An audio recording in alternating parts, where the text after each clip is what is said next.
Jacob's 20 years of refuge. Genesis chapter 29, 1930 to 1910 BC, 152nd through 172nd year of the covenant of the torch. Isaac's age 136 to 156, Jacob's age 76 to 96. Jacob was full of expectation after he had received the great blessing in the covenant at Luz. However, contrary to his expectations, he was treated worse than a servant in his uncle Laban's house. He entered Laban's house at the age of 76, labored for Laban for 7 years, and was given Leah as wife. Jacob also took Rachel, whom he loved, as his wife with the condition that he would work an additional 7 years for Laban. Genesis chapter 29 verse 18. Jacob was 83 years old when he got married in 1923 BC, the 159th year of the covenant of the torch. Genesis chapter 31 verse 41.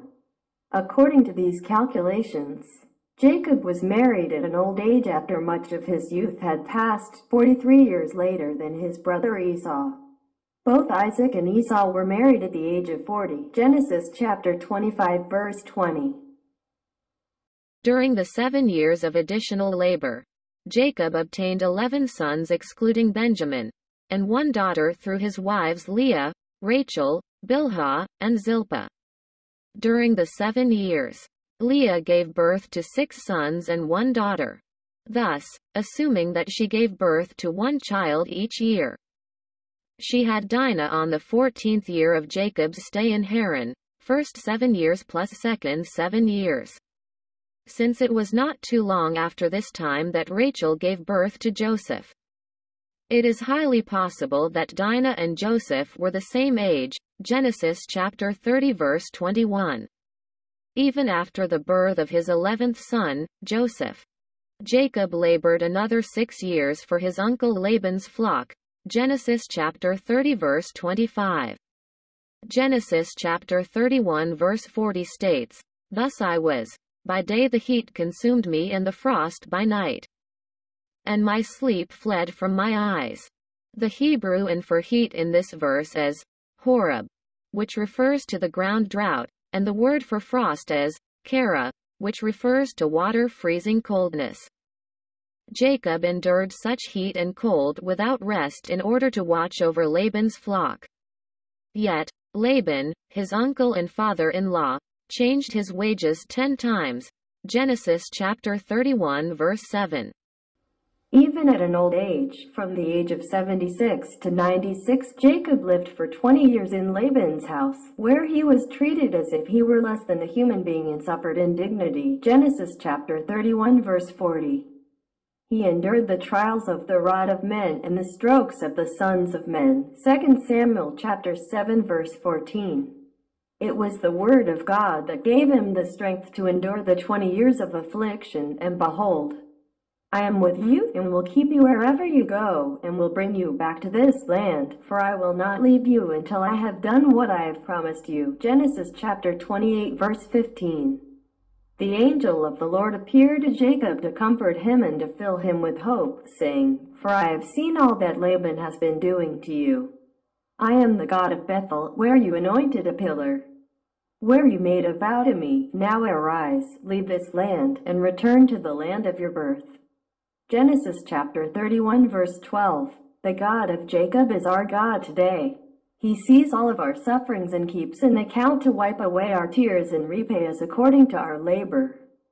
Here, God revealed himself to Jacob as the God of Bethel. Genesis chapter 31 verse 13. The same God who gave him the covenant of the latter 20 years before, promising him descendants like the dust of the earth and guaranteeing his return to Canaan. Genesis chapter 28 verse 13. Through the God of Bethel, Jacob came to realize that the misunderstandings and injustice that he suffered under the hands of Laban and even the length of the period of suffering were part of God's sovereign will. He realized that the time had come for him to return to the land of Canaan.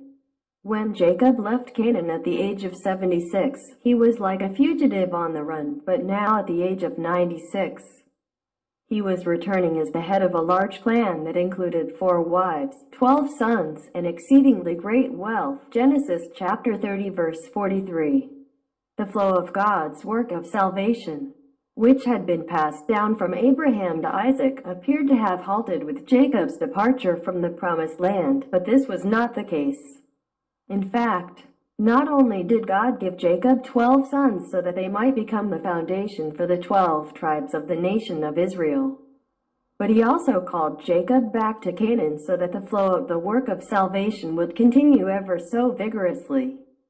Jacob returns to Canaan. Genesis chapter 33 verse 18, 1910 BC, 172nd year of the covenant of the torch. Isaac's age 156, Jacob's age 96, Joseph's age 6 estimated. Israel, Jacob's new name. Mahanaim was the first encampment for Jacob's clan as he was returning to Canaan after fleeing from Esau 20 years earlier. Genesis chapter 32 verse 1. The name Mahanaim means 2 camps. 2 armies of the angels of God met Jacob and surrounded his groups on all 4 sides. Psalms 34-7.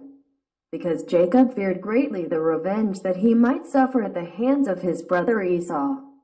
The sight of the angels of God surrounding his family brought great comfort so that he could boldly continue his journey back to Canaan.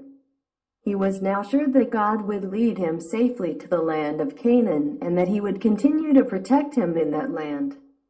Then messengers told Jacob that his brother Esau was coming to meet him with 400 men. Genesis chapter 32 verse 6. If Esau had no intention of taking revenge, he would not have needed 400 men.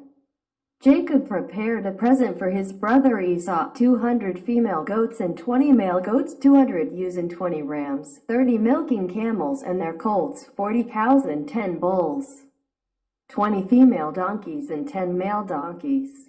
Genesis chapter 32 verse 13. Since this list does not specify the number of the milking camels' colts, the number of animals was more than 550. Realizing the desperate situation he was in and knowing that he could do nothing by his own strength, Jacob remained behind alone, risking his life. He began to pray at the ford of the Jabbok. Genesis chapter 32 verse 24. The name Jabbok, Genesis chapter 32 verse 22, in Hebrew is Yabok, meaning to flow. While Jacob was experiencing great fear and distress, Genesis chapter 32 verse 7, he keenly realized that all of the worldly merits and advantages, on which he depended all along, were useless. He must have prayed with all, trusting God alone, giving up all the human-centered abilities, tactics and wit that belonged to his old self. He prayed with his life on the line until the socket of his thigh became dislocated. He said to the angel of God, "I'll not let you go unless you bless me," and at last, throughout his prayer, he received the new name Israel. Genesis chapter 32 verse 26.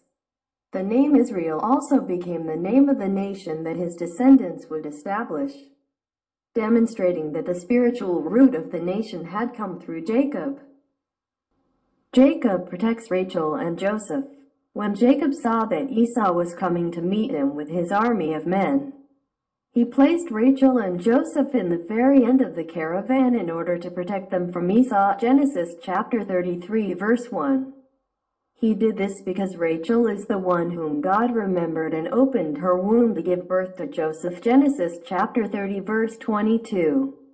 Jacob promised Laban to work 7 years for him in order to get married to Rachel. Genesis chapter 29 verse 18. It was also for Rachel that he worked another 7 years. Genesis chapter 29 verse 27.